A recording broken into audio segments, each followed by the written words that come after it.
Et bien salut à tous et bienvenue sur Shinsekai TV, la chaîne 100% One Piece.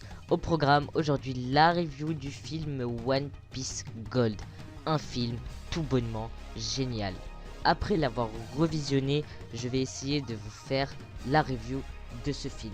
Bref, il y a beaucoup de choses à dire sur ce film, alors n'attendons pas plus longtemps et c'est parti.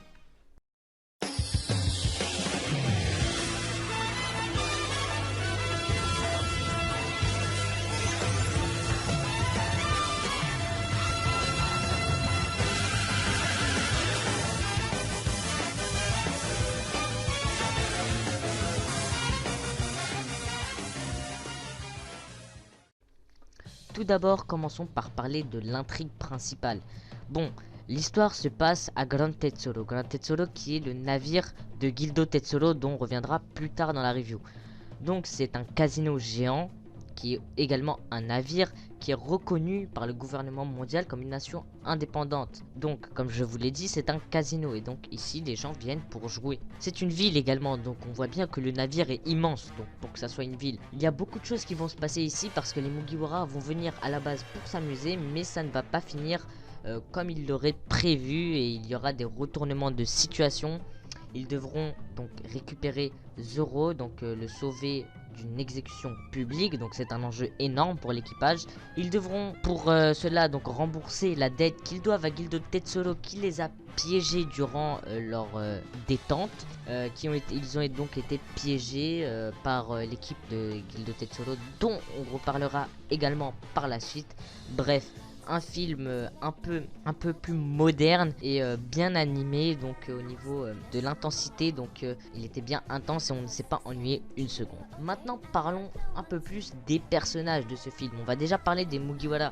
Les Mugiwara ont 3 tenues en tout, bref c'est une petite parenthèse, mais ils ont leur première tenue donc qui est un peu random, la seconde qui est un peu en costard blanc classe, et la troisième qui est une espèce d'agent secret.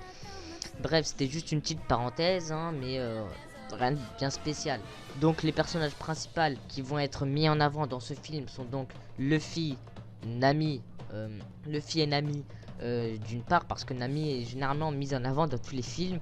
Il y aura également Usopp parfois, surtout vers la fin, Zoro qui sera l'enjeu du film et plus ou moins Franky. Le reste des Mugiwara, donc Sanji, Brook, Robin et Chopper ne seront pas très visibles et mis en avant dans ce film. Bref, les Mugiwara, vous les connaissez, passons maintenant aux nouveaux personnages. Il y a déjà donc Gildo Tetsuro qui est l'antagoniste principal de ce film, mais je lui réserve une petite explication à part. On a ensuite Jissei qui est le grand mec costaud quoi.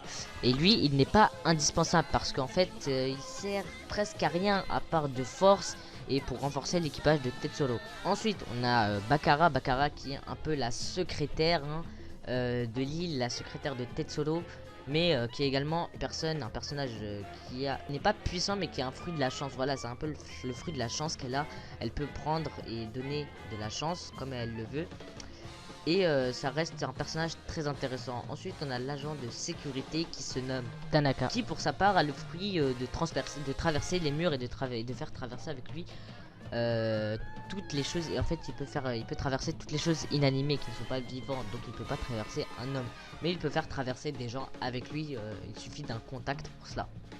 Et pour finir, on a Karina qui va se rallier aux Mugiwara durant ce film. On ne sait jamais de quel côté elle est, mais c'est vraiment ça qui me touche au film, qu'on sait jamais vraiment si elle est, surtout vers la fin, on sait jamais si elle est avec ou contre les Mugiwara, et ça c'est vraiment intéressant. D'autant plus qu'on a eu le droit à un peu son passé, un mini passé avec Nami, car ils étaient entre guillemets rivales.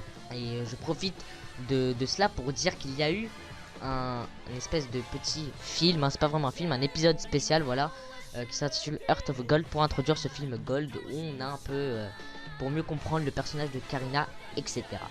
Bref, maintenant passons à Gildo Tetsuro parce que Gildo Tetsuro c'est vraiment un personnage à part parce que pour un antagoniste, pour un méchant, ah bah pour le coup c'est un vrai méchant. On peut le mettre donc au même niveau que Doflamingo, que Crocodile, que Arlong par exemple, parce que au niveau charisme il n'y a rien à dire, au niveau puissance il n'y a rien à dire. Il a le fruit de l'or, le paramécia de l'or, et il l'a plus ou moins éveillé, il me semble qu'il l'a éveillé dans ce film, et donc ça fait de lui un personnage très puissant.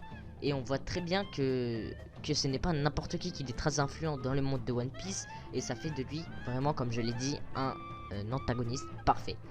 Gildo Tetsuro sera donc l'adversaire final de Luffy, l'adversaire qu'il aura du mal, il aura du mal avec Gildo Tetsuro, même si ils ne se sont pas permis dans le film de faire un combat de plusieurs épisodes, parce que c'est un film, donc ils doivent tout condenser forcément. Mais franchement, ça se voyait que le combat était intense et difficile pour Luffy. Sans oublier que ce personnage est juste un malade mental. À la fin, donc, il pète les plombs et devient incontrôlable. C'est pour ça que même le CP0 qu'on va voir dans ce film, bah, sera contraint d'aller contre lui également, même si Sabo l'a intercepté. Bon, voilà, c'est quelques petits spoils, mais franchement, si vous regardez une review du film Gold, c'est que vous n'avez pas peur d'être spoilé. De toute façon, il y aura sûrement une spoil alerte ou quelque chose. Maintenant qu'on a parlé de Gildo Tetsuro, parlons donc des petites choses à ne pas oublier dans ce film. Déjà, il y a eu des petits personnages qui ont été glissés, tels que Absalom, Wanzi ou encore Héraclès, qui étaient présents dans le film sans qu'on s'interroge sur eux. Il me semble qu'Absalom était dans le restaurant, Héraclès fondu dans la foule et Wanzi également.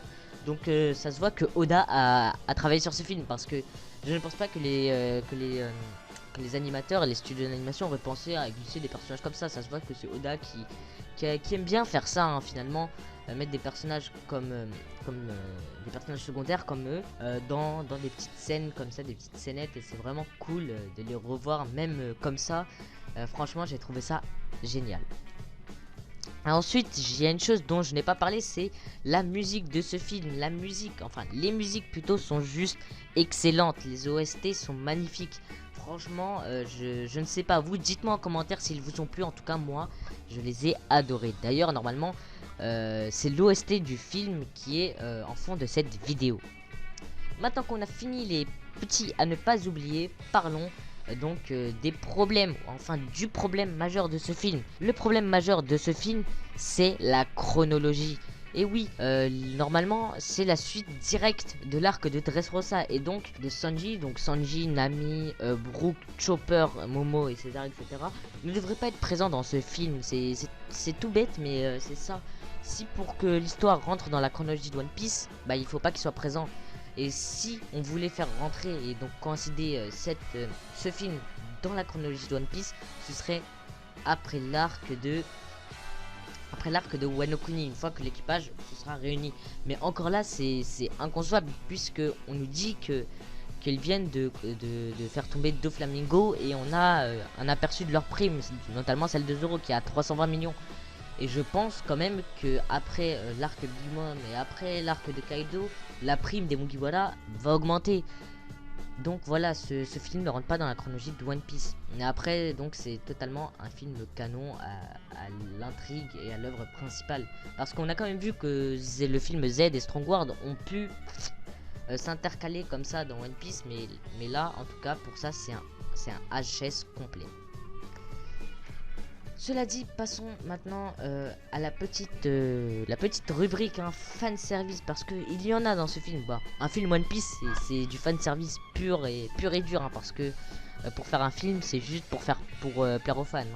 Donc il y a déjà le combat Rob Lucci vs Sabo, donc qui est complètement inutile, mais on a adoré, hein, faut le dire. Et tout simplement l'introduction de Sabo et Rob Lucci, qui est inutile également. Mais ça nous a fait kiffer, surtout de voir Rob Lucci donner des ordres à Akainu. Alors là, si vous n'avez pas kiffé, bon bah, je ne sais pas ce qu'il vous faut. Mais également, il y a également Zoro. Zoro, même si c'est l'enjeu, bah déjà c'est l'enjeu principal de ce film, mais ses attaques, ses combats ont été donc les plus mis en avant, hormis celui de Luffy. Parce que en fait, voilà, ça se voyait dans les salles de cinéma, donc au Grand Rex à l'avant-première, dès qu'il y avait une apparition de Zoro, la foule criait. Donc ça se voit qu'on adore tous ce personnage. Tu n'aimes pas Zoro, tu n'aimes pas One Piece, quoi. Et bien bah Zoro, voilà, c'est l'un des personnages les préférés des fans en termes de popularité, et c'est pour cela donc qu'il est mis en avant par rapport au reste de l'équipage. Bref, comme je vous l'ai dit, un film au One Piece, c'est déjà du fanservice, donc on va pas s'attarder trop sur les petits détails qu'il y a dans ce film. Maintenant, on va un peu parler de mon avis. Alors, pour mon avis, le film Gold est tout simplement une tuerie. Donc, il s'inscrit directement dans le top 3 avec Strongward, Z et Gold maintenant. Et franchement, je ne sais vraiment pas quel ordre donner, mais en tout cas, il mériterait d'être dans le top 3 largement, et c'est l'un des meilleurs films One Piece. Comme je viens de le dire, en fait, il est juste excellent au niveau histoire, scénario. On a eu également le droit, je ne l'ai pas dit, mais on a eu le droit au passé de Gildo Tetsuro. Ok, c'est l'un des passés les plus courts de One Piece, c'est l'un des flashbacks les plus courts de One Piece. Mais on a eu le droit, et en quelques minutes, hein, il me semble, eh bien, on a tout compris. On a compris que c'était un ancien esclave, qu'il avait, entre guillemets, qu'il a été séparé d'une amie, il me semble, et donc qu'il n'a pas pu la récupérer, la retrouver. Et c'est de là qu'il a commencé à avoir une haine envers les Tenryubito, etc. Et s'est mis en tête que l'argent pouvait tout acheter, et l'argent fait le bonheur, tout simplement. Franchement, ce film, bah, il faut le voir, c'est tout. Voilà, cette vidéo maintenant terminée, j'espère qu'elle vous aura plu. Si c'est le cas, n'hésitez pas à liker la vidéo, ça me ferait super plaisir. Et bien sûr, n'hésitez pas à vous abonner pour ne louper aucune de mes prochaines vidéos. Et si vous avez plus de questions, retrouvez-moi sur les réseaux sociaux. Et moi je vous dis à la prochaine.